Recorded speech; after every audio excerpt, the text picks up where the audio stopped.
Oke, assalamualaikum warahmatullahi wabarakatuh. Jumpa lagi dengan saya, Pak Asep Hikmatul Rizky ya. Pada kesempatan hari ini, saya akan membagikan video pembelajaran khususnya materi pendidikan lingkungan hidup ya, dengan judul pencemaran udara. Kalian bisa lihat di situ di slide-nya. Nah, di video ini apa saja nanti yang akan kita pelajari sama-sama? Yang pertama itu pasti ya, definisi pengertian apa sih itu pencemaran udara. Dan yang kedua nanti ada jenis zat pencemaran udara ya. Nah, oke, langsung saja kita mulai materinya.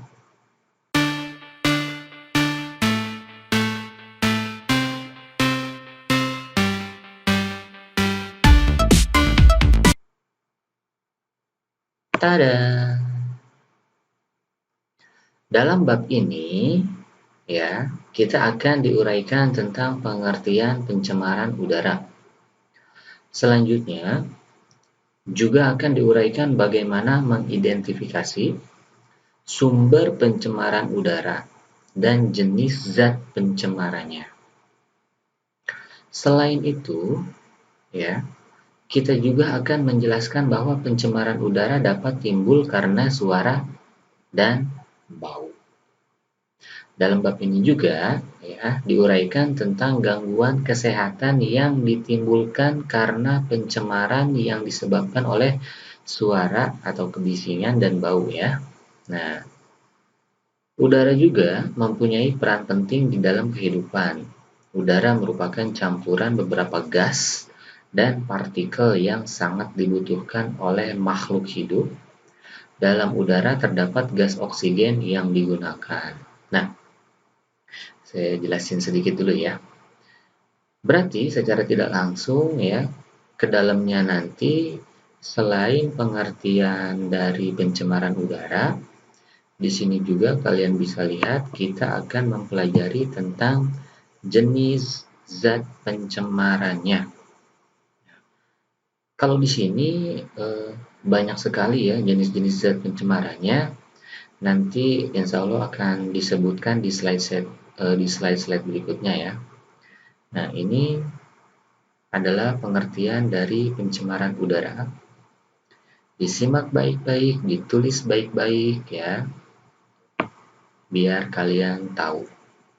Kalau bisa dicatat, dicatat baik-baik ya. Nah, pencemaran udara atau disebut juga dengan polusi udara adalah proses masuknya polutan. Polutan itu secara tidak langsung adalah bahan pencemar ya. Sekali lagi, polutan itu bahan pencemar. Nah, polusi udara adalah proses masuknya bahan pencemar ke dalam lapisan udara atau yang disebut juga atmosfer, ya, lapisan udara itu atmosfer, sehingga dapat menurunkan kualitas lingkungan udara tersebut. Pada dasarnya, secara alamiah, alam mampu mengurangi polutan. Nah, si alam ini bisa mengurangi polutan dengan cara apa? Sebenarnya banyak ya cara mengurangi masuknya bahan pencemar atau polutan ini. Salah satunya nih yang sering kita lihat di jalan raya ya, itu yang namanya knalpot. Salah satunya adalah itu. Nah, kalau misalkan kita mau mengurangi pencemarannya, bagaimana caranya? Apa nggak usah pakai knalpot? Nggak gitu juga ya. Caranya dengan mengurangi ya pemakaian kendaraan bermotor atau kendaraan roda 4. Dan juga nih misalkan kalau misalkan kalian di rumah punya kendaraan roda 4, kendaraan roda 2, janganlah setiap hari dipakai jalan-jalan ke jalan raya. Karena kenapa? Yaitu polutannya bisa mengakibatkan lapisan udara itu menurun. Terus apalagi? Selain dari asap knalpot, ada juga nih pembakaran liar. Nah, kalau pembakaran liar ini ya bisa dibilang double ya. Double pencemarannya, double kerusakannya juga. Yang pertama nih, bisa mengurangi polutan. Kenapa? Kalau pembakaran hutan, pasti ada yang namanya asap. Balik lagi nanti ke polutannya, seperti yang tadi pencemaran udara melalui asap knalpot. Ya, nah begitu juga dampak double-nya itu kalau misalkan kebakaran lingkungan, wah parah sekali ya, hutan bisa menjadi gundul, habis gundul, hutannya banjir deh ntar. Ya nanti ada proses kenapa banjir disebabkan oleh hutan gundul, nanti akan saya jelaskan pada video berikutnya aja ya, video yang lainnya aja. Sekarang kita balik dulu ke sini. Nah, yang masuk ke lingkungannya untuk diubah menjadi suatu zat yang tidak berbahaya dan diperlukan untuk kehidupan di bumi.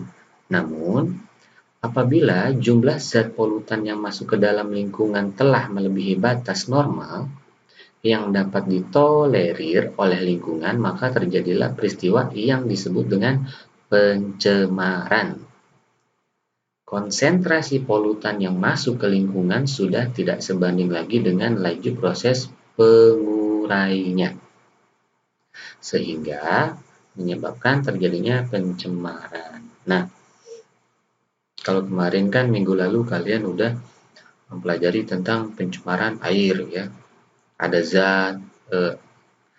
zat-zat yang menyebabkan pencemaran air itu apa aja, bisa dari limbah industri atau limbah domestik. Nah, sekarang kalau misalkan di pencemaran udara, ya, ini contohnya ada beberapa contoh, kalau nggak salah itu, kalau misalkan kalian pernah lihat sebuah perusahaan PT-PT ya, yang atasnya itu mempunyai cerobong asap. Nah, jika cerobong asapnya itu tidak ada istilahnya pembersih udara ya, nah itu juga akan terjadi yang namanya pencemaran udara khususnya. Oke, slide selanjutnya ini ada berhubungan dengan zat pencemaran udaranya ya. Nah, di sini ada CO2, CO, SO2, NO2, partikel debu, dan logam Pb. Nah, kalau CO2 mungkin kalian udah pada hafal ya. Apa yuk? Ya, CO2 itu karbon dioksida. Nah, kalau CO, karbon monoksida. Nanti SO2, NO2, partikel debu, dan logam itu kalian cari tahu sendiri ya. Tugasnya adalah itu. Terus, saya jelasin dulu nih sebelum masuk tugasnya. Gas SO2 dan NO2 berasal dari pembakaran bahan bakar fosil, seperti minyak, bensin, solar, dan batu bara. Keberadaan kedua gas tersebut di udara ya dapat menyebabkan hujan yang turun di daerah yang mengandung kadar SO2 dan NO2 tinggi. Dapat menyebabkan hujan asam. Hujan asam dapat mengakibatkan tumbuhan dan hewan yang hidup di dalam air mati.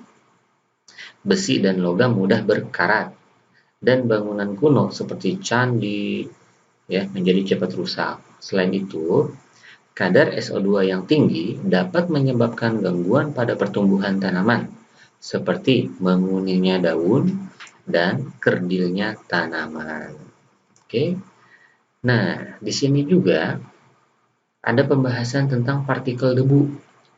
Nah, partikel debu secara alami dapat dihasilkan dari debu tanah kering yang terbawa oleh angin atau dari letusan gunung berapi.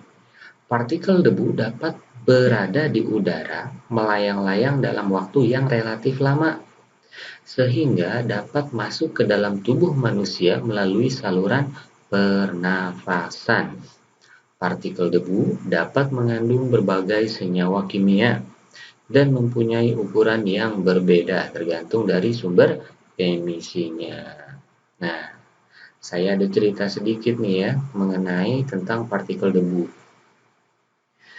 Dulu ya, kalau misalkan kalian tahu yang namanya Gunung Tangkuban Perahu itu kan pernah erupsi ya, yang menyebabkan eh, asap-asap erupsinya itu terbang ke udara kemana-mana, melayang-layang ke udara. Nah, apabila kalau misalkan dihisap atau diindus, kok diindus sih? Ya, apabila si erupsinya ini ya, si partikel debu ini masuk ke saluran pernapasannya manusia, itu bisa berdampak, ya dampaknya itu jelek lah ya, tidak baik untuk tubuh manusia itu sendiri. Nah, oke, itulah kurang lebih penjelasan tentang pencemaran udara ya. Nah, untuk tugasnya simpel sekali, saya hanya akan memberikan 5 soal. Yang pertama, jelaskan apa yang dimaksud dengan pencemaran udara. Yang kedua, sebutkan dan jelaskan jenis-jenis zat pencemaran udara. Yang ketiga, apa yang dimaksud dengan NO2, SO2, CO2, CO, logam, dan partikel debu. Nah, itulah soalnya. 4 aja deh, nggak usah banyak-banyak ya. Untuk jawabannya silahkan kalian jawab, boleh di buku tulis atau boleh di kertas lembar. Setelah selesai langsung fotokan, jepret, kirim ke WA-nya Pak Asep ya. Nah, terus jangan lupa untuk sistem absensinya sangat simpel. Kalian cukup komen di video, di kolom video di bawah video itunya ya. Tinggal komen nama dan kelas kalian. Oke. Itu saja materinya. Sampai di sini dulu, kurang lebihnya saya mohon maaf. Tetap jaga kesehatan ya. Gunakan masker saat keluar rumah. Jangan sering-sering keluyuran ya. Nanti duitnya habis. Oke, wabillahi taufik wal hidayah. Wassalamualaikum warahmatullahi wabarakatuh.